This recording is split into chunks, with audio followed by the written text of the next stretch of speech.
Example number 14, chapter 8. A smooth road passes through a smooth ring at the focus of an ellipse. मतलब उसने कहा है एक smooth सी road है जो पास हो रही है किसी इलिप्स के फोकस से, मतलब एक स्मूथ रिंग बोला है ना उसने, मतलब वो रिंग इलिप्स की शेप में है, इलिप्स के फोकस से हमारी रोड पास हो रही है, whose major axis is horizontal, major axis horizontal है, and rests with its lower end on the quadrant of the curve which is farthest removed from the focus. मतलब उसने कहा है रोड को ना हमने इलिप्स के फोकस में से पास करना है, और वो ये कह रहा है जो उसका लोअर एंड होगा ना इलिप्स का, सॉरी रोड का जो लोअर एंड होगा वो जो ये इलिप्स है इसके फोकस से बहुत दूर होगा। मतलब ये देखो, मान लीजिए ये हमारे पास है इलिप्स, हमारे पास इस तरह से बन गया, मेजर एक्सिस हॉरिजॉन्टल बोला, ये वाला एक्सिस जो है मेजर एक्सिस है। उसने कहा है मान लीजिए यहाँ पे हमारे पास इसका फोकस है, ऐसा हमारे पास फोकस का पॉइंट है, तो रोड उसने पता है कैसे बोली है, जो लोअर एंड होगा ना रोड का, मतलब ये लगा लो ए, ये फोकस से बहुत दूर होगा। दो एंड हो गए ना, देखो ए भी एक रोड है हमारे पास, एक जो इसका लोअर, मान लो ये अपर एंड है, ये लोअर एंड है, लोअर एंड जो है ना फोकस से बहुत दूर होगा, मतलब मान लो ये फोकस है ना तो लोअर एंड यहाँ कहीं होगा और अपर एंड इसके बिल्कुल पास। तो ए बी इस तरह से डायग्राम होता है उसमें हमें, ये देखो अब डायग्राम में ए बी इस तरह से लिखिए, देखो एस फोकस से बहुत दूर है ए पॉइंट, ठीक है, ये दे रखा है। उसने कहा position of equilibrium find out करो, show that it's length must be at least this where 2a is the length of major axis, major axis की लेंथ हम लेके चले हैं 2a and e is the eccentricity, और e इसमें हम लेके चले हैं इसेंट्रिसिटी को। तो देखो हमें इसकी मिनिमम लेंथ निकालनी है, तो अब देखो ध्यान से देखना, ये ए जी हम ए बी पूरी रोड है, इसकी मिनिमम लेंथ कब होगी, जब ये ए बी ना रह के बस ए एस ही रह जाए, मतलब पूरी रोड ही फोकस पे आ जाए, तभी हमारी मिनिमम लेंथ होगी ना। तो अब देखो ध्यान से, ये हमारे पास क्या है इलिप्स, सबसे पहले रोड ए बी है, उसकी लेंथ हम मान के चले हैं 2n। तो रोड के देखो आपको पता है जो रोड का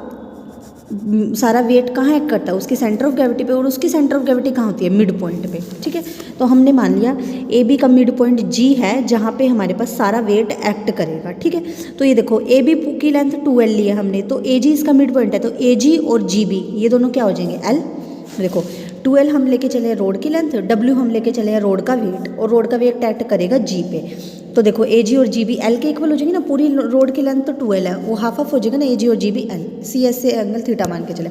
इलिप्स की इक्वेशन आपको पता है क्या होती है, एल डैश बाय में r is equal to 1 minus e cos theta, यही होती है इलिप्स की इक्वेशन, ठीक है। एल डैश क्या होता है, सेमी लेटस रेक्टम, आर क्या होता है, फोकस के पॉइंट्स वगैरह, ई एसेंट्रिसिटी होता है, थीटा एंगल होता है। अब देखो ये ए है, हम ए के कोऑर्डिनेट हमने मान लिया, जैसे एक्स वाई लेते हो ना, हम इसमें पोलर फॉर्म में लेके चले आर और थीटा, ए के कोऑर्डिनेट हमने मान लिया आर और थीटा। इसका मतलब क्या है, ए का एस से जो डिस्टेंस है वो आर है, और ए ने एस के साथ जो एंगल बनाया है वो थीटा बनाया है, ठीक है। ये इसका मतलब होता है कि ए के कोऑर्डिनेट्स आर और थीटा है हमारे पास। अब देखो अगर मैं वर्क डन की बात करूँ, इसमें वर्क डन क्या होगा, वर्क डन इनटू में डेल्टा ऑफ, देखो हम अब यहाँ से इससे ना इसको मीट कर देते हैं, m से हम डिस्टेंस काउंट करेंगे सेंटर ऑफ ग्रेविटी तक का, वर्क डन क्या होगा, वर्क डन क्या हो जाएगा, w इनटू में डेल्टा ऑफ जी m। देखो g से m तक यहीं से काउंट होएगा ना, तो हमें gm की वैल्यू निकालनी है, ठीक है। तो देखो gm की वैल्यू निकालने के लिए हम ये वाली ट्रायंगल ले लें, ये छोटी सी ट्रायंगल दिख रही है, इसमें देखो gm तो क्या है परपेंडिकुलर, और ये gs क्या है हाइपोटेनियस, तो परपेंडिकुलर बाय हाइपोटेनियस क्या होगा साइन थीटा, तो gm क्या आ जाएगा एस जी साइन थीटा, ठीक है। तो हमें इस एस जी की भी तो वैल्यू निकालनी पड़ेगी, तो एस जी कैसे निकलेगा, देखो पूरी ए एस की वैल्यू तो आपको पता है आर है ना, क्योंकि ए का एस के रिस्पेक्ट में कोऑर्डिनेट आर और थीटा है ना, तो ए एस आपको पता है, इसमें से अगर मैं ए जी को माइनस कर दूंगी तो एस जी बन जाएगा। देखो ए से एस तक की लेंथ तो आर है ना, क्योंकि ए के कोऑर्डिनेट आर और थीटा लेके चले, तो ए एस तो आर हो गया,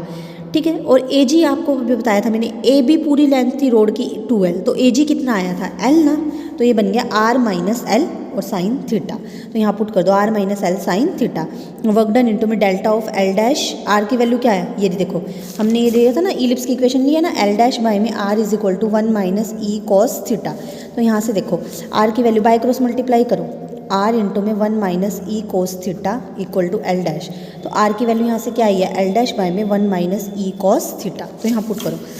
एल डैश, आर की जगह एल डैश बाय में 1 minus e cos theta minus L as it is sine theta as it is equal to 0। अब देखो वर्क डन, ये वेट तो जीरो हो नहीं सकता, मतलब इसका डेरिवेटिव जीरो लेके चलेंगे हम, इसका डेरिवेटिव करो, देखो इसको u मान लो, इसको v,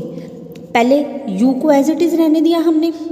वी का डेरिवेटिव क्या है, साइन का क्या डेरिवेटिव कोस थीटा, और कोस थीटा का डेल्टा थीटा। सेम यहाँ पर करो, अब वी को साइन थीटा को एज इट इज रहने दो, इसका डेरिवेटिव करो। अब इसमें देखो u बाई वी लगेगा ना, पहले v का square, v as it is u का डेरिवेटिव एल डैश का तो 0, फिर माइनस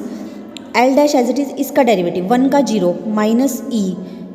कोस थीटा का माइनस साइन थीटा, तो माइनस माइनस प्लस एक माइनस बाहर है, तो minus L dash e sine theta upon में दिस। इसको सोल्व करोगे ये इक्वेशन आ जाएगी। अब देखो उसने तो हमें ये कहा था ना मिनिमम लेंथ निकालो। मिनिमम लेंथ मैंने आपको बताया था, मिनिमम लेंथ कब होगी, जब ये बी पॉइंट जी एस पे कंसाइड कर जाएगा, मतलब जो पूरी रोड की लेंथ 2L जो है लेंथ है वो हमारी कितनी बन जाएगी, AS के इक्वल। AS मतलब R के इक्वल, जब 2L R के इक्वल बन जाएगा। तो अब देखो R की वैल्यू तो क्या थी, L डैश बाई में 1 माइनस ई कोस थीटा, तो हमारे पास यहाँ से आ गया 2L is equal to L dash by में 1 माइनस ई कॉस थीटा। तो फोर्थ इक्वेशन ये आ गई। अब थर्ड और फोर्थ में से L को एलिमिनेट कर लेना। कैसे करोगे, देखो थर्ड इक्वेशन थी L dash cos theta minus L dash e equal to L की जगह इसकी वैल्यू पुट कर दो ना, ये रही इसकी वैल्यू, L की जगह 2 को इधर ले जाओ तो हो जाएगी L डैश बाई में 2 1 minus e cos theta as it is 1 minus e cos theta square as it is, यहाँ तक वैल्यू आ गई। अब फोर्थ और फिफ्थ में से हम थीटा को रिमूव कर लेते हैं। देखो यहाँ से थीटा को एलिमिनेट कर लो। कैसे करोगे, 2L इक्वल टू क्या दे रखा है, L dash 1 minus e cos theta की जगह ये वैल्यू पुट करके इसको सॉल्व कर लो, तो हमारे पास इक्वेशन बन जाएगी।